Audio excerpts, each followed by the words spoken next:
வக்பு திருத்த மசோதா அது என்ன சொல்லுது, நான் முஸ்லீம்கே கொடுக்கக்கூடாது, வக்போட சொத்து இஸ்லாமியர் சொத்து இஸ்லாமியர்கள் தான், அதில் வர வருமானம் சமூக நலத்துக்காக இஸ்லாமியர்களுக்காக தான் செலவழிக்கணும்னு.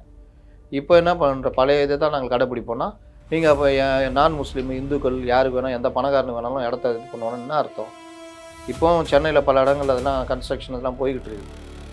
அதனால் இந்த அயோக்கியதனம் பண்ணுறதை தடுக்கிறது தான் அந்த வக்பு திருத்த மசோதா. இதில் அதுதான் எங்கள் நிலைப்பாடு, அதுதான் தாவேக நிலைப்பாடுனா அப்போ விஜய் இதை ஆதரிக்கிறாரா?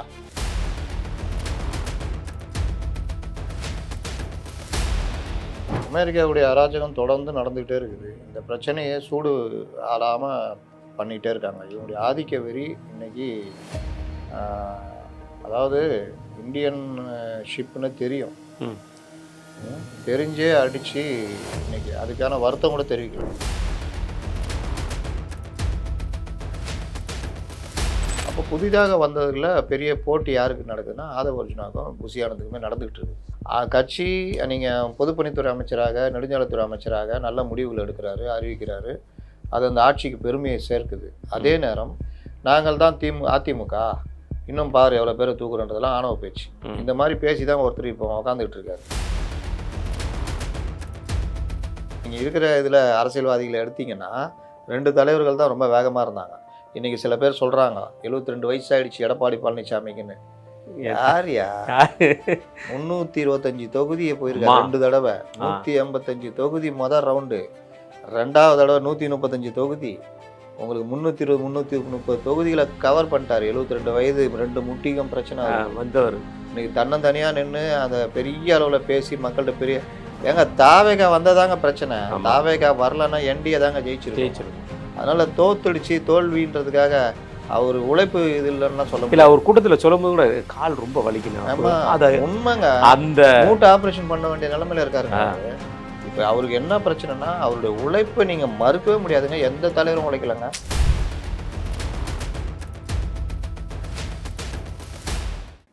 வணக்கம், இது உங்கள் டாக்கு வித் முத்தலீஃப். நான் உங்கள் வீரமணி. நிதி ஆயோக் கூட்டத்திற்காக டெல்லி சென்ற முதல்வர். கூட்டம் நடந்துகிட்ருக்கு, என்ன மாதிரி உரைகள் போயிட்டுருக்கு, நம்ம நாளைக்குள்ளே ரிப்போர்ட் வரும், அதை பற்றி பேசியிருக்கோம். சில சுவாரஸ்யங்கள் கிடைச்சிருக்கு. அது மட்டும் இல்லாமல் திமுக மீண்டும் தாவேகா மீதும் விஜய் அவர்கள் மீதுமே ஒரு வீண் பழியை சுமத்திட்டு இருக்காங்க. இந்த மாதிரி பல்வேறு விஷயங்கள் நம்ம பேசியிருக்கோம்.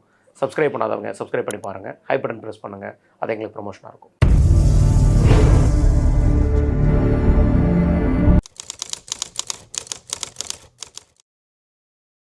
அண்ணா வணக்கண்ணே. வணக்கம். நிகழ்ச்சியை தொடங்குறதுக்கு முன்னாடினே நேற்று ஒரு 3 இந்திய மாலுமிகள் இறந்திருக்கிறாங்க.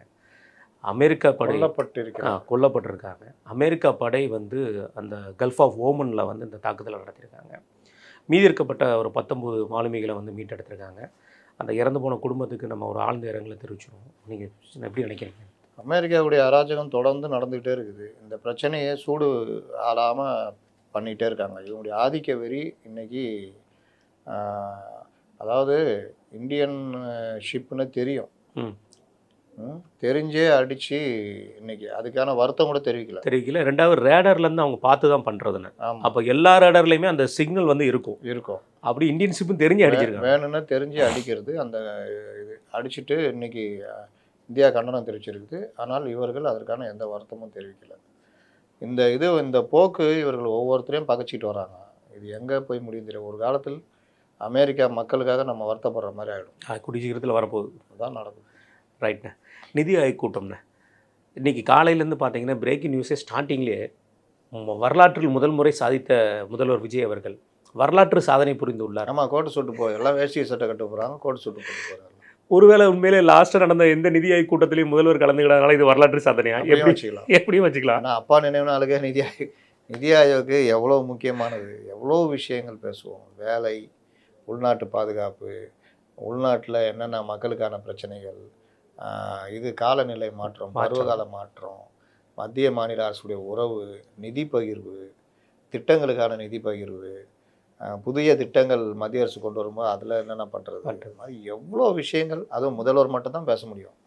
அங்கே போகிறதுனால மற்ற எல்லா ஸ்டேட் முதல்வரோட ஒரு பெரிய லிங்க் கிடைக்கும், பழக்கம். அது பிரதமரோட நேரடியாக பல நேரம் உரையாடலாம். அந்த டைம் வாங்கி உரையாடுறதை தாண்டி பிரதமரோட நேரடியாக உரையாட முடியும். அது ஒரு பெரிய இன்னைக்கு டின்னர் வேறு இருக்கலாம். அதான் ஒரு ஹால் மீட்டிங் மாதிரி இருக்கும், நல்லா ஜாலியாக இருக்கும். அந்த மாதிரி இடத்துல முதல்வர் எவ்வளோ ஸ்கோர் பண்ணுறாரோ அது அவருடைய சாமர்த்தியம். ம். அந்தந்த ஸ்டேட் முதல்வர்கள் அதற்கு உதவி பண்ணுறதுக்கு அதிகாரிகள் கூட போவாங்க. இப்போ தலைமைச் செயலர் போவார் சாய்குமார், கூட நிதித்துறை செயலர், மற்றவர்கள் எல்லாருமே அந்த ஹோம் செக்ரட்டரி பாயிண்ட்ஸ். போவார்ல, ஹோம் செக்ரட்டரி உள்துறை செயலாளர் போவார். அவர் போக மாட்டார். தேவையில்லை. நிதித்துறை செயலர், தலைமைச் செயலர் ப்ளஸ்ஸு இந்த இது டேட்டாஸ் கொடுக்கறதுக்கான அந்த துறை சார்ந்த அதிகாரிகள் எல்லாருமே இருப்பாங்க. ஆனால் அவங்க கூட்டத்தில் கலந்துக்க முடியாது. அவங்க டேட்டாஸ் மற்ற விஷயங்களுக்கு முதல்வருக்கு உதவியாக இருப்பாங்க. இதில் வந்து முதல்வர் மட்டும்தான் போய் பேச முடியும். மற்ற யூனியன் பிரதேசமாக முதல்வர் இருந்தால் முதல்வர், இல்லை துணைநிலை ஆளுநர், இப்படி தான். இப்போ முதல்வர் வரலன்னா வேறு யாராவது பர்மிஷன் வாங்கி தான் அனுப்ப முடியும். அது அவ்வளோ ஸ்ட்ரிக்ட்டு. அதனால் இது வந்து பிரதமர் தலைமையில் நடக்கிற நிதி ஆயோக் கூட்டம். நாட்டினுடைய அனைத்து பிரச்சனைகளையும் பேசக்கூடியது. நமக்கான தேவைகள்லாம் பேசணும். இப்போ மதுரை, கோவை மெட்ரோ வேணுன்னா அங்கே தான் பேச முடியும். அங்கே தான் பேச முடியும். நேரடியாக பேசி வாங்கிறது எல்லாமே. இதில் வந்து இந்த கூட்டத்தில் பிரதான இது வந்து பல விஷயங்கள் பேசியிருப்பாங்க. நமக்கு நாளைக்கு தான் வரும் ரிப்போர்ட். ஆமாம். இப்போதைக்கு உருட்டுறதெல்லாம் எதையும் நம்ம ஏற்றுக்க முடியாது. ஆனால் எதை எதிர்பார்க்குறோன்னா ஏஐ தொழில்நுட்பம். ஆமாம். இன்றைக்கி உலக நாடுகளே அதில் கவனம் செலுத்தும் பொழுது இந்தியா அதற்கான முன்னெடுப்புகள்லாம் உருவாக்க ஆரம்பிச்சிட்டாங்க. இப்போ அதில் வந்து எந்தெந்த மாநிலம் ஸ்கோர் பண்ணி தங்களுக்காக அதை கொண்டு வந்த திட்டங்களை மத்திய அரசு உடையதை எங்களுக்கு கொடுங்க, நாங்கள் பண்ணுவோன்னு எவ்வளோக்கு எவ்வளோ போராடி வாங்குறாங்கன்றது. இதில் முதல்வர் விஜய் அவர்கள் மிக மிக மிக மிக இளையவர், சுற்றமாக அனுபவம் இல்லாதவர். ஆனால் சாய்குமார் அவர்கள் மிக மிக அனுபவம் வாய்ந்தவர். அதனால் இந்த அனுபவமின்மை, அனுபவம், இளையவர், இதெல்லாம் சேர்ந்து எந்த அளவுக்கு சாதிக்கிறாங்கன்றதை பார்ப்போம். பொதுவாக தாவேகா பேலன்ஸ் பண்ணி தான் போகிறாங்க, மத்திய அரசோடையும் சரி மற்ற இதுவும் சரி. அதனால் போக போக எப்படி பண்ணுவாங்கன்றதை பார்ப்போம்.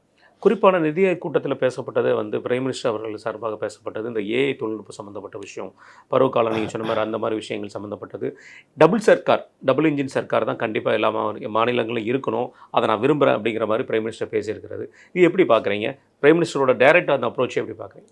டபுள் இன்ஜின் சர்க்கார் அப்படின்றது ரெண்டு வகைப்படும். ஒன்று மத்திய அரசும் அதே கட்சியை மாநில அரசில் ஆள்றது. இப்போ வெஸ்ட் பெங்கால், மற்ற மாநிலங்கள் ஊபி, மத்திய பிரதேச, ராஜஸ்தான் அந்த மாதிரி.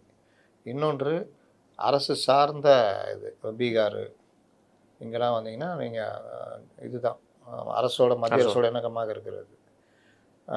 தமிழ்நாடு இவர்கள் கண்டபடி முந்தைய ஆட்சி கண்டபடி எதிர்த்துக்கிட்டு நிதி ஆயோக் கூட்டத்தையே 3 கூட்டத்தை புறக்கணிக்கிறாங்கன்னா அப்போ எந்த அளவுக்கு பார்த்துக்குங்க.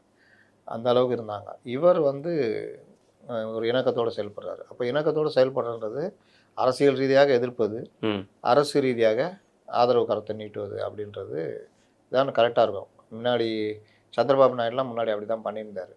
அந்த மாதிரி ஒரு இவர் பினராயி விஜயன் அந்த மாதிரி. இப்போ இங்கே கேரளாவில் காங்கிரஸ் கவர்மெண்ட் வந்திருக்கு. ஆமாம். இப்போ தென்னிந்தியாவிலேயே 2 ஸ்டேட்டு தான் இவங்களுக்கு, ஆந்திராவும் தமிழ்நாடும். அந்த 2 ஸ்டேட்டில் ஆந்திரா வந்து பாஜகவே ரொம்ப நேரடியாக கூட்டணியில் இருக்குது. தமிழ்நாட்டில் புதிதாக வந்த கவர்மெண்ட்டு இங்கே கரெக்டாக இது பண்ணாங்கன்னா இப்போ மற்ற விஷயங்கள் மற்ற ஸ்டேட்டுக்கு போகிறத இவங்க கேட்டு வாங்கி பண்ணலாம். கண்டிப்பாக பண்ணலாம். மகாராஷ்டிராவில் புதிய அரசு வந்திருக்குது. அவர்கள் அதிகமாக அங்கேயும் இளையவர் தான், அவர்கள் அதிகமான விஷயங்களை கொண்டு போகிறதுக்கு ட்ரை பண்ணுவாங்க. நமக்கு போட்டியாளர் சந்திரபாபு நாயுடு தான். அதனால் அவர் எந்த அளவுக்கு விஜய் வென்றடிக்கிறார் அப்படின்றதான் பார்க்கணும். ரைட்டு. இது ஒரு புறம் இருக்க. நேற்று வந்து நம்முடைய மாண்புமிகு குடியரசுத் தலைவர், துணை குடியரசுத் தலைவரில் சந்திச்சிருந்தார். அது மட்டும் இல்லாமல் சோனியா காந்தி, ராகுல் காந்தி சந்தித்து முடிஞ்சிச்சு ஒரு படியாக. இது இல்லை, டின்னர் பிரதமருடன். எப்படி பார்க்குறீங்க? பேலன்ஸ் பண்ணி கொண்டு போகிற மாதிரி தெரியுது. அது இல்லாமல் டி ராஜாவையும் சந்திச்சிருக்காரு. டி ராமா, அது முக்கியமானது. பேபி இல்லை போல் டெல்லியில், மற்ற எல்லாருமே சந்திச்சிட்டாரு. அதனால் அவர் புதியவர் இளையவர் வந்திருக்காரு, எல்லாருக்கூடையும் ஒரு இதை சந்தித்து கொண்டு போகிறாரு. இது புரோட்டோகால். ஜனாதிபதி, துணை ஜனாதிபதி சந்திப்பது எல்லாம் புரோட்டோகால். பிரதமரை சந்திப்பது புரோட்டோகால். மேயர் பிரியாவுக்கு மட்டும் அது தெரியாது. அதனால் எல்லோரும் கூட்டணி கட்சி தலைவர்கள்ன்ற முறையில் காங்கிரஸ் தலைவர்கள் ப்ளஸ் இடதுசாரி தலைவர்கள் சந்திச்சிருக்காரு. இல்லை, அது ஒரு புறம் இருந்தாலும் இதை தாண்டி அவருக்கு இந்த கூட்டத்தில் பலருடைய நட்பு கிடைக்கும். ஆமாம், பல பாஜக முதல்வர்களுடைய நட்பு கிடைக்கும். ரேவந்த் ரெட்டி பக்கத்தில் உட்காந்துருந்தார். தேவேந்திர ஃபட்னாவிஸ் வந்தோடனே அவர் வணக்கம் சொல்லி இது பண்ணிட்டு இருந்தார். இப்போ அந்த மாதிரி உறவுகள் கிடைக்கும்பொழுது அந்த உறவை பயன்படுத்தி மகாராஷ்டிரா கவர்மெண்ட்டை பேசுறது, பல விஷயங்கள் பண்ணுறதுலாம் இனி அவருக்கு சாத்தியமாகும். இது எல்லாமே அவருக்கு அனுபவம். வாழ்க்கையில் அவருக்கு ஒவ்வொரு அனுபவம் கிடைச்சிட்டே இருக்கும். அதை அவர் எவ்வளோ தூரம் பயன்படுத்துகிறாரோ சக்ஸஸ். அனுபவசாலி கட்சிகள் நான் அதுக்கு ரொம்ப நீண்ட நாள் அனுபவத்தில் இருக்க எனக்கு அரசியல்னா எனக்கு தண்ணி பிடிச்ச பாடு அப்படிலாம் பேசக்கூடிய அரசியல்வாதிகள் இருக்க மத்தியில் ரெண்டு பக்கமும் ஒரு பக்கம் வந்து மத்திய அரசாங்கத்தோடையும் நெருங்கிய பழக்கத்தோடு கொண்டு போயிட்டு இருக்கிறாரு. இப்போ வரைக்கும் எந்த ஒரு முரண்பாடும் நம்ம பார்க்க முடியல. அதே மாதிரி இந்த சைடு பார்த்தீங்கன்னா சைமல்டேனியஸாக கூட்டணி கட்சி தலைவர்கள்ட்டையுமே அவர் அரவணைச்சு செஞ்சுட்டு இருக்காரு. ஏதோ ஒரு இடத்துல விஜய் சமன் செய்து கொண்டு வர்ற மாதிரி தெரியுதா உங்களுக்கு? டபுள் இன்ஜின் சர்க்காருடைய அர்த்தம் அதுதான். நீங்கள் ஒழுங்காக அந்த மாதிரி கொண்டு போனீங்கன்னா நீங்கள் ஒரு மாநிலத்துடைய தலைவர்ன்றது மாநிலத்துக்கு தந்தை போன்றவர். முன்னாடி இருந்த தந்தை வந்து பக்கத்து வீட்டுக்காரன் அக்கத்து வீட்டுக்காரெலாம் சண்டை போட்டு கிடைக்கிற உதவியெல்லாம் கெடுத்துக்கிட்டு தடுமாறிட்டு இருந்தார். இப்போ இருக்கிற தந்தை வந்து தன்னைத்தானே அப்பான்னு சொல்ல வந்தவர். அப்பா அப்பான்னு கொடுப்பான் தேசிய அப்பா கொடுப்பான் யாருமே கூட மாட்டேங்கிறாங்க. பல குழந்தைகள் காண போயிடுச்சிங்க. அப்போ இவர் வந்து அந்த ஒரு உறவை மேம்படுத்தினா நீங்கள் ரொம்ப சிம்பிளுங்க. நீங்கள் ஒரு அப்பார்ட்மெண்ட்டில் இருக்கிறீங்கன்னா கூட எல்லாரு கூடயும் ஒரு உறவை வச்சுட்டு இருந்தீங்கன்னா ஏதாவது ஒரு பிரச்சனைனா வருவாங்க. ஆமாம். நீங்கள் வாட்டில் எனக்கு என்னென்னு இருந்தீங்கன்னா அவங்களும் எனக்கு என்னென்னு இருப்பாங்க. தான் அது அதே தான் ஸ்டேட்டு மத்திய அரசுக்கான உறவு. உறவை கேட்டு வாங்குவது அதாவது ஒரு நட்பு ரீதியாக பழகி வாங்குறது ஒன்று. சண்டை போட்டு இருந்தீங்கன்னா தரமாட்டாங்க. நீ தானே பெரிய ஆள் தானே நீ பார்த்துக்கோ அப்படின்ற மாதிரி இருக்கும். அதனால் இவர் போகிற பாதை தற்சமயத்துக்கு நல்லா இருக்குது எல்லா விஷயத்துலையுமே. இனிமேல் எப்படி இருக்குன்னு தெரியாது. ரைட்ண்ணே. இது ஒரு புறம் இருக்கும்போது நிதி ஆயோக் கூட்டத்தை பொறுத்த வரைக்கும் நமக்கு தெரியும் கடந்த காலங்களில் இருக்கக்கூடிய அதாவது நம்ம சொல்லப்போனால் இந்த கல்விக்கு உண்டான தொகை வந்து வராமல் இருந்தது, பெண்டிங் இருக்குது. இந்த மாதிரி பல பெண்டிங்கில்ஸ் நம்ம பார்த்துருக்கோம். அது மாதிரி இந்த வருடத்துக்கு உண்டான தேவையான இதுவும் அமௌண்ட்டும் நம்ம வந்து ஃபண்டை வாங்க வேண்டிய சூழ்நிலை இருக்கும். இதை சமமாக கொண்டு போகிறதுக்கு என்ன மாதிரியான வாய்ப்பு இருக்கும்? அவர் என்ன பேசியிருக்காரு தெரியலையே. புதிய கல்விக் கொள்கையில் பிஎம்சிலாம் நாங்கள் வந்து பரிசீலிப்போன்னு இருக்காங்க. ஆனால் இருமொழி கொள்கை தான் எங்கள் கொள்கைன்றாங்க. பல விஷயங்களில் இவர்களுடைய திராவிட ஆதிக்க அந்த வந்து இவங்க குறைக்கணும். இவங்க வேறு தேவையாக வேறு. உங்களுக்கு ஃபுல் பவர் இருக்குது. நீங்கள் இந்த பழைய பஞ்சாங்கத்தெல்லாம் பிடிச்சிட்டு தொங்கணும்னு அவசியம் இல்லை. இன்றைக்கி கூட அருண்ராஜ் நீட்டுக்கு எதிராக நாங்கள் தீர்மானம் சட்டமன்றத்தில் அவர் ஒரு டாக்டர், அவர் ஒரு அமைச்சர், சுகாதாரத்துறை அமைச்சர். நீட்டு வந்து நடைமுறையில் இருந்துகிட்டு இருக்குது. இன்னும் என்ன அதையே திமுககாரம் பண்ணாங்கன்னா அவங்களுக்கு வந்து அது அரசியல். உங்களுக்கு என்ன அரசியல்? உங்கள் வேலையை பார்த்துட்டு போகலாம்ல. நீட்டை கரெக்டாக எப்படி நடத்தலான்னு பாருங்கள். நீட்டுக்கான அந்த பயிற்சி மையங்களை மாவட்டம் தோறும் திறக்கிற வழியை பாருங்கள். நாங்கள் திறப்போம், இலவச பயிற்சி கொடுப்போம், இந்த மாதிரி கொண்டு போவாங்க. அதை விட்டுட்டு அதே திமுக பாணியிலேயே பண்ணுறது இதுதான் பிரச்சனை. அதனால் இப்போ புதிய கல்விக் கொள்கையிலையும் சரியான ஒரு அணுகுமுறை கொண்டு போனாங்கன்னா கரெக்டாக இருக்கும். வக்பு திருத்த மசோதா இவர்களுக்கு என்ன கொள்கைன்னு முஸ்லீம் லீக் அமைச்சர் சொல்கிறார். திமுக கொள்கை தான் எங்கள் கொள்கை, உங்கள் கொள்கையாக வச்சுக்கோங்க. தாவேகா கொள்கை அதுவான்னு சொல்கிறீங்களா? யாராவது பதில் சொன்னீங்களா? அவர் உட்காந்துட்டு நான் வக்ஃப் போர்டில் நீங்கள் யாருக்கு எந்த ஏழை முஸ்லீமுக்கு என்ன பண்ணியிருக்கீங்க? ஒன்றுமே கிடையாது. வக்பு திருத்த மசோதா உங்களுடைய அடிப்படை இந்த மாதிரி விஷயங்கள்லாம் முறைகேடான விஷயங்கள் எல்லாத்துக்குமே எதிரானது. அதை முறைப்படுத்துறது. இவர் உட்காந்துட்டு அவங்க திமுக காலத்துனா திருச்சியில் கலைஞர் அறிவாலயம் கட்டுறதுக்கு வக்ஃப் போர்டு இடத்த கொடுத்தீங்க, பெரிய பிரச்சனைலாம் ஆச்சு. அதுக்கப்புறமா இல்லை லீஸு கொடுத்தோன்னு இது பண்ணீங்க. இது எல்லாத்தையும் தடுக்கிறது புதிய வக்பு திருத்த மசோதா.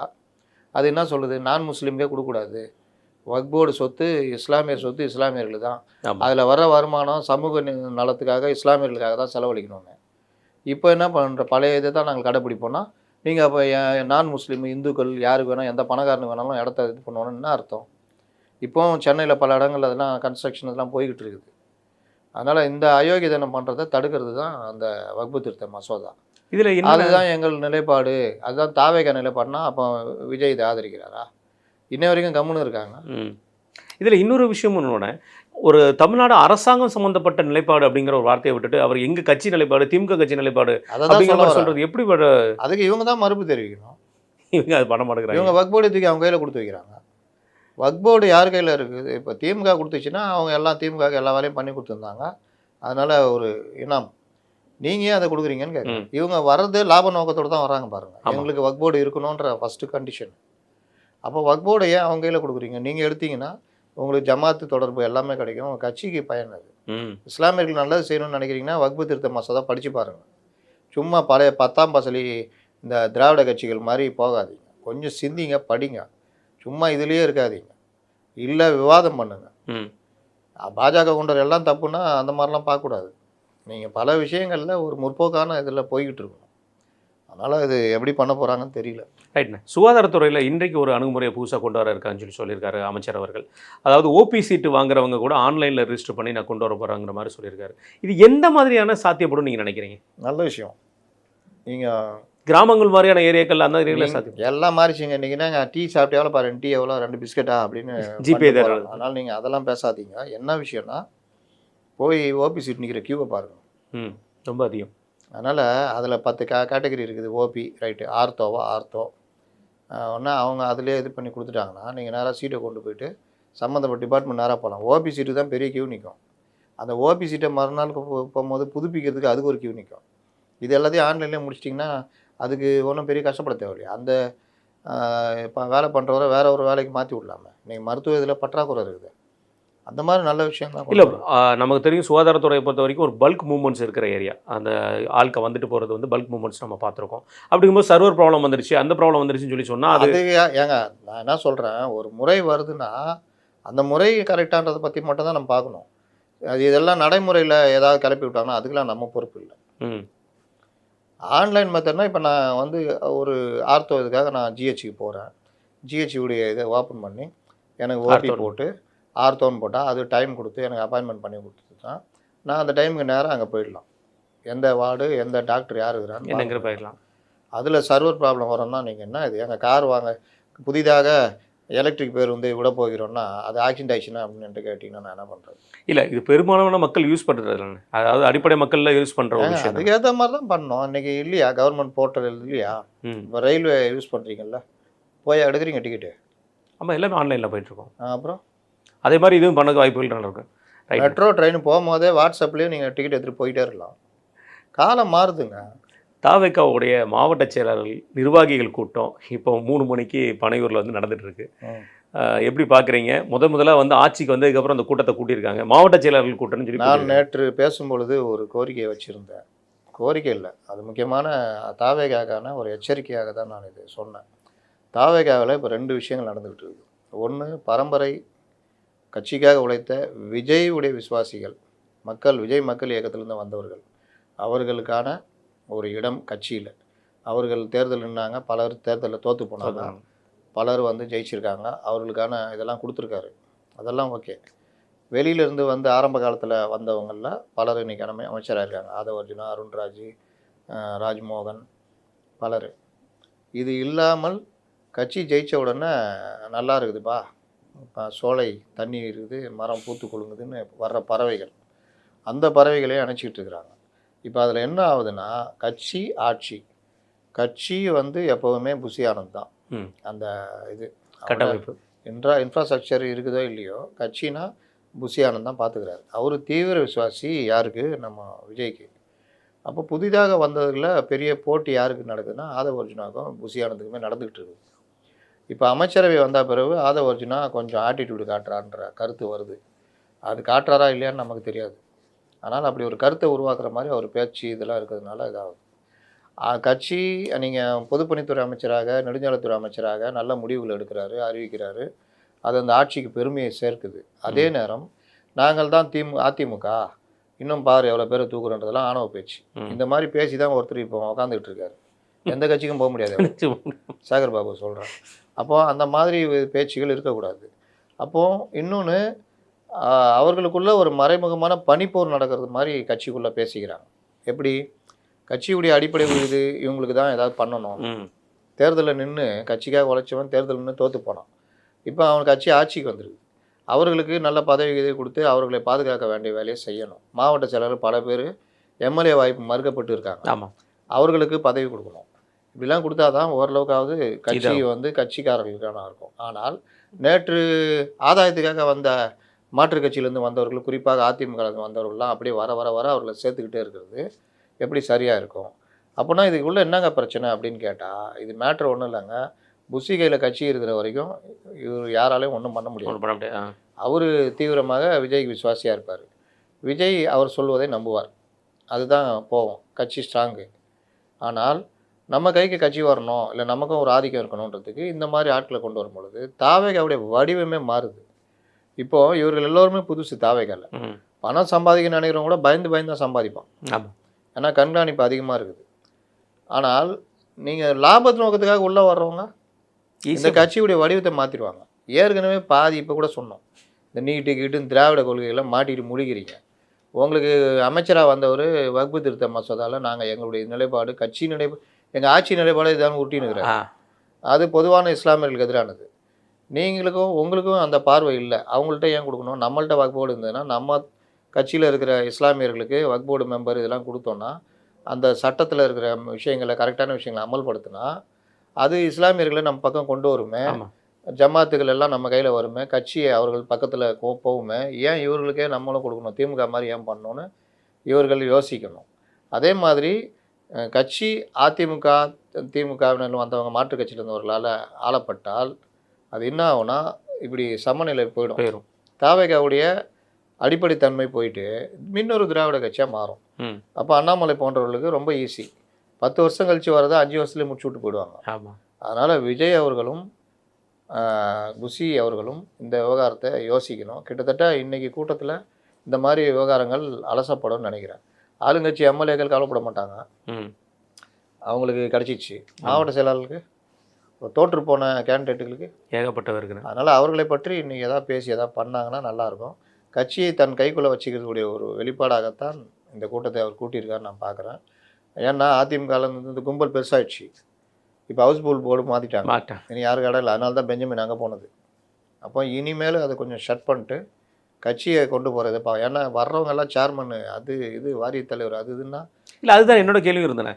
இவர் பார்த்தா நம்ம நிறைய பேர் இவர் சொல்லலாம், இவர் சார்பாக பேசினவங்களும் இருக்குன்னு இப்போவும் இருக்கிறாங்க. அவங்களுக்கு எந்த ஒரு பதவியும் கொடுக்கப்படல. தோற்று போன கூப்பா கிருஷ்ணன் அவர்களுக்கு மட்டும் உடனடியாக வாரிய தலைவர் பதவி அதுதான் சொல்கிறேன். அப்போ அந்த மாவட்டத்தில் கூப்பா கிருஷ்ணன் போகிறாரு, மாவட்ட செயலாளர் போகிறாருன்னா கூப்பா கிருஷ்ணன் டாமினேட் பண்ணுவார். ஆமாம்.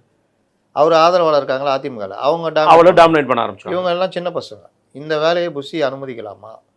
அவர் அமைச்சர் புஷி ஆனந்த் அவர்கள் இதை பொதுச் செயலாளராக யோசித்து பண்ணணும்.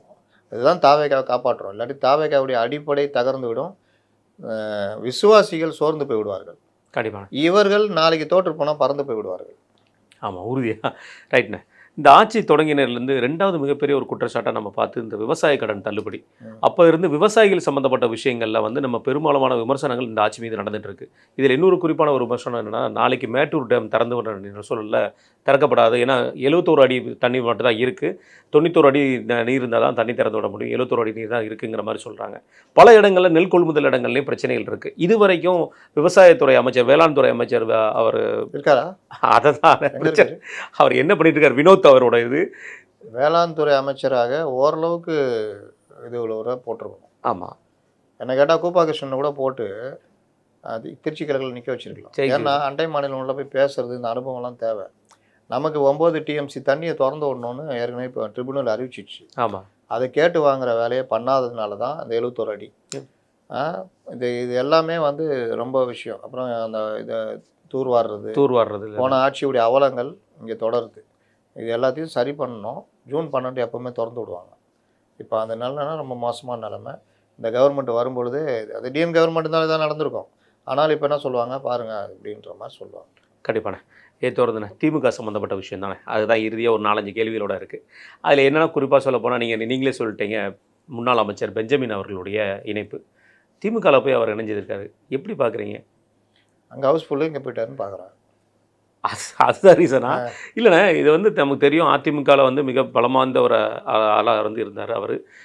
சொல்லப்போனால் பார்த்தீங்கன்னா பட்டியலின மக்கள் சார்பாக இருக்கக்கூடிய ஆள் அதிமுகவில் அவர் குறிப்பிட ஒரு பேரில் இருந்தார். எந்த அளவுக்கும் பெரிய லெவலில் கெட்ட பேர் அவர் மேலே இருந்த மாதிரி பெரிய அளவில் புகார்கள் வந்ததில்லை. அப்படி இருக்கும்போது அவர் தாவேக்கா சாய்ஸ் இல்லை இருந்தார் போட திமுக போய் சேர்றதுக்கு முன்னாடி நோக்கம் என்னென்ன? நீங்கள் சொல்லிட்டு தாவேக்கா தான் போகிறான்னு சொன்னீங்க. நான் போட்டால் போக மாட்டேக்காருப்பா அப்படின்னு சொல்லி சொன்னீங்க. ஆனால் சடனாக திமுக போயிட்டார்.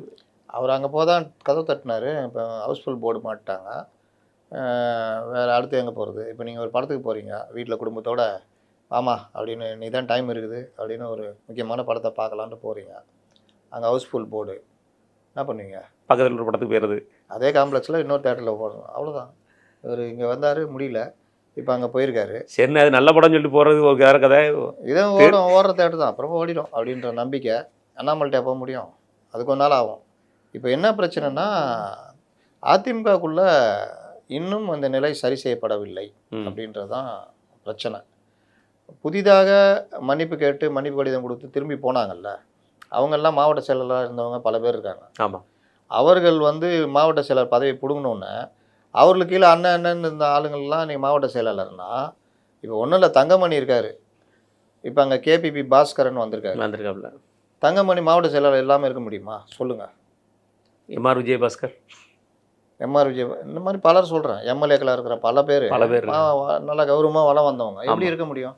அப்போ பதவியை திருப்பி கொடுங்க, எங்களுக்கு கொடுங்கன்னா கொடுத்துடலாம். கொடுத்துட்டு ஏன்பா அவங்க பேச்சு கேட்டுக்குவாங்க. இல்லை அவங்கள யாராவது கோச்சிங் போனாலும் பிரச்சனை இல்லை. ஆனால் இவர்கள்லாம் கீ கேடர்ஸ். அப்போ இந்த நிலை இப்போவும் தொடருதுன்னா அப்போ அதிமுகக்குள்ளே இப்போவும் பிரச்சனைகள் தொடருதுன்னு அர்த்தம். இப்போ செயற்குழு 2 வருஷத்துக்கு 2 தடவை கூட்டணும். இப்போ கூட போகுது. கூட்டினா அதில் ஏதாவது ஒன்று வெடிக்கும். சிவி சண்முகம் ஏன் இது வரைக்கும் உள்ளே வராமல் இருக்கார்? அவரை தான் மன்னிச்சிட்டாங்களே அப்படின்னா வழிகாட்டு குழு போடுங்க. எல்லாவற்றிற்கும் பொதுச் செயலாளரே உங்கள் இஷ்டப்படி முடிவெடுக்கிறதுடைய விளைவு தான் இன்றைக்கு தாவேகா நம்ம பிரதான கூட்டணி அரசாக இருந்திருக்கலாம். அதை இழந்து விட்டோம். தேர்தலுக்கு முன்னாடியே கூட்டணி வச்சு நம்ம தான் முதல்வராக இருப்போம், அவங்க துணை முதல்வராக இருந்திருப்பாங்க, அதையும் எடுத்துக்கிட்டோன்ற மாதிரி கருத்துக்கள் ஓடுது. அப்போது வழிகாட்டு குழு போட்டு வழிகாட்டு குழு ஆலோசனை பேரில் பொதுச் செயலாளர் செயல்படணும் அப்படின்ற கோரிக்கை சிவி சண்முகத்தால் வைக்கப்படுது. அப்போது இந்த மாதிரி விஷயங்கள்லாம் ஒரு கட்சிக்குள்ளே ஒரு நிலையற்ற தன்மை ஏற்படுத்தியிருக்குது. இது பெஞ்சமினோடு நிற்குமா, இன்னும் பலரை வெளியே தள்ளுமா அப்படின்றது போக போக தான் தெரியும். இன்றைக்கு பொதுச் செயலாளர் எடப்பாடி பழனிசாமி அவருடைய உழைப்பை மறுக்க முடியாது. ஹார்ட் ஒர்க் மட்டும் இருந்தால் மட்டும் போதாது, ஸ்மார்ட் ஒர்க் இருக்கணும்.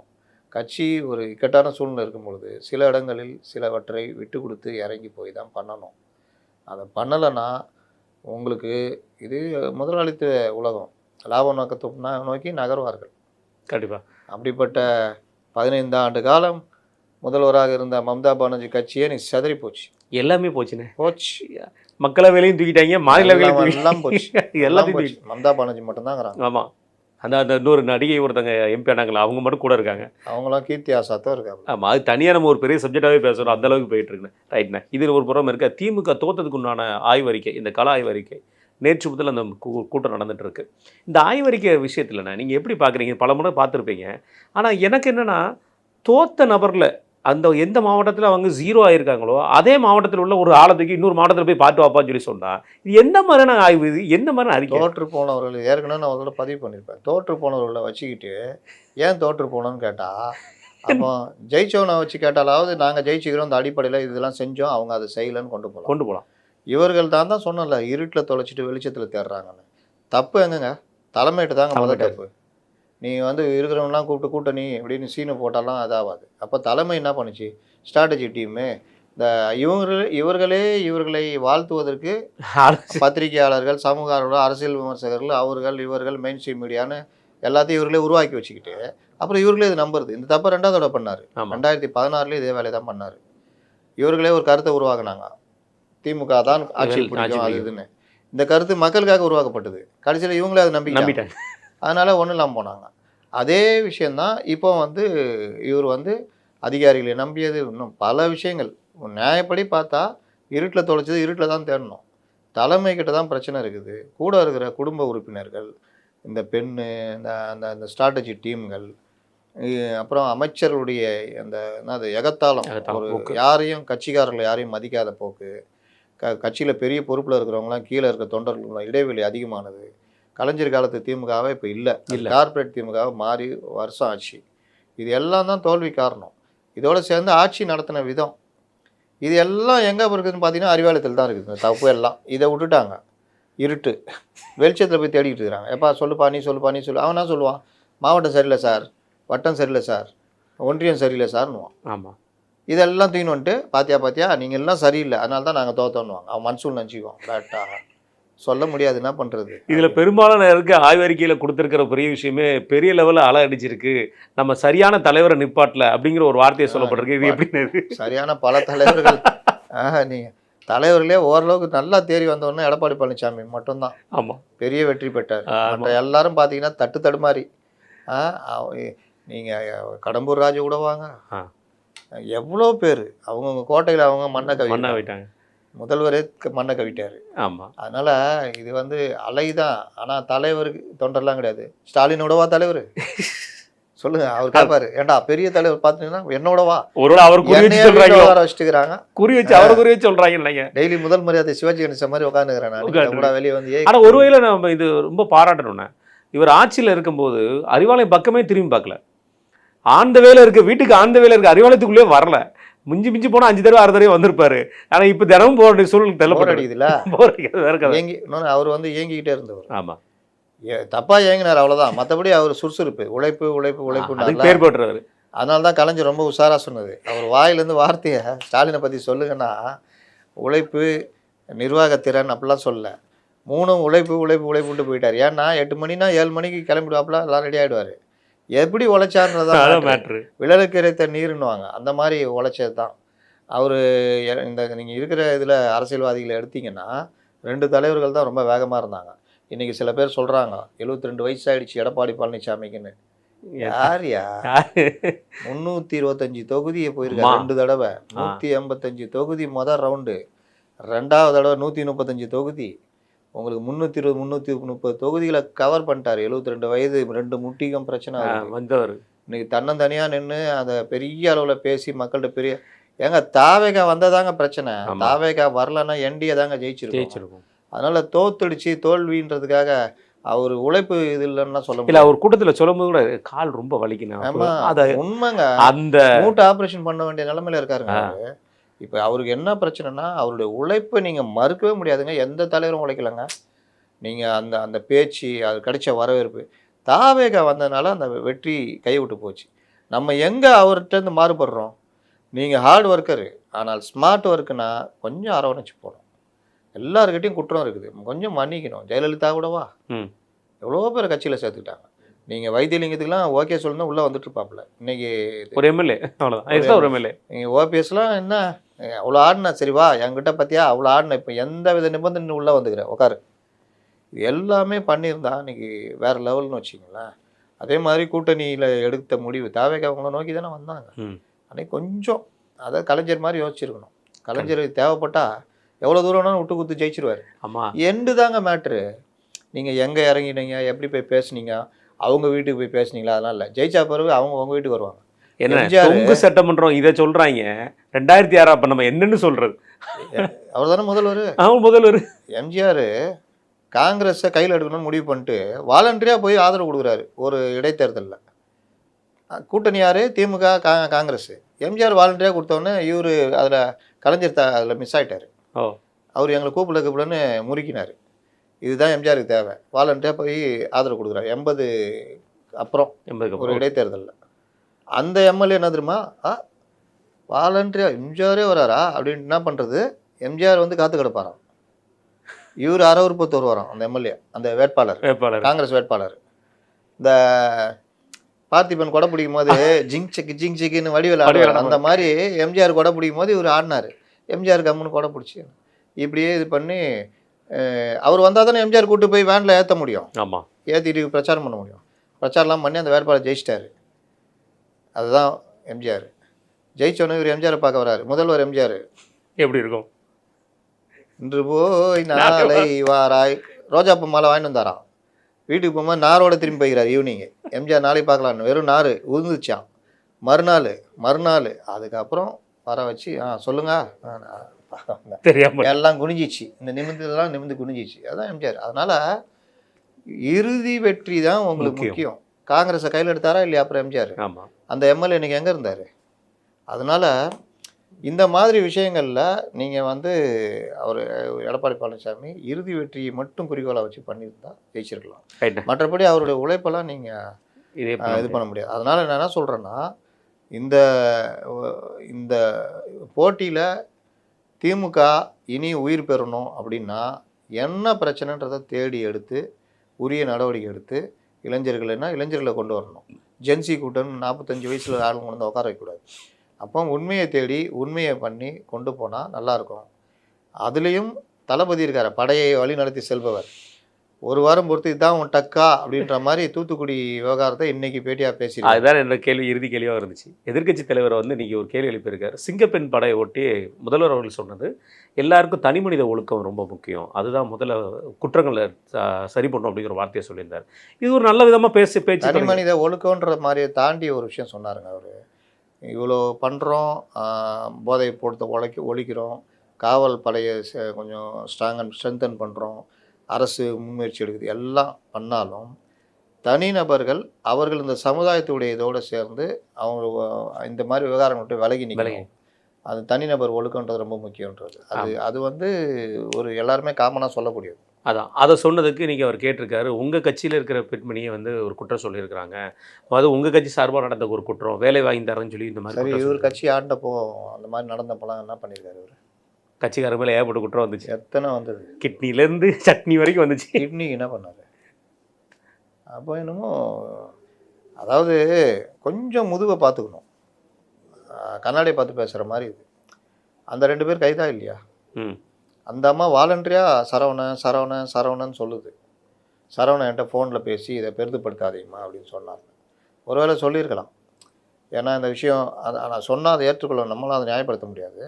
அவர் நிலைமையில சொல்கிறேன், கொஞ்சம் பெரிதுபடுத்தாங்கன்னா நான் யோசிச்சு தான். ஆனால் அந்த அம்மா திட்டமிட்டு இட்டுக்கட்ட வார்த்தை மாதிரி அந்த அம்மா சொல்லுது. நான் புஷியானந்திடம் சொல்லி விஜய் அவரிடம் சொல்லி உங்களுக்கு பதவி வாங்கி தரேன்னு. இப்படிலாம் யாரும் வேலை வாங்கி தரேன்னு வேலை வாங்கி தரேன்னு யாரும் அப்படிலாம் சொல்ல வயசு என்னம்மா உனக்கு எப்படிமா வேலை? நான் ஏதாவது ஏற்பாடு பண்ணுறேம்மா, பெருசு பண்ணாதம்மான்னு சொல்லியிருக்கலாம். ஆனால் இந்த இடத்துல இந்த வார்த்தையை சேர்த்து பேசணும் அப்படின்ற மாதிரி. அதனால் இதை யாரும் நியாயப்படுத்த முடியாது. அந்த 2 பேர் கைது செய்யப்பட்டிருக்கிறார்கள். விசாரணையில் சரவணன் எம்எல்ஏ சம்மந்தப்பட்டிருந்தாருன்னா அந்த கட்சி முடிவு எடுக்கட்டும்.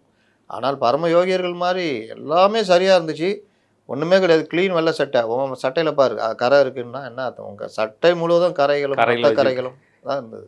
கண்டிப்பாக. மிக நன்றிண்ணே, உங்கள் நேரத்தையும் கத்திப்போம்.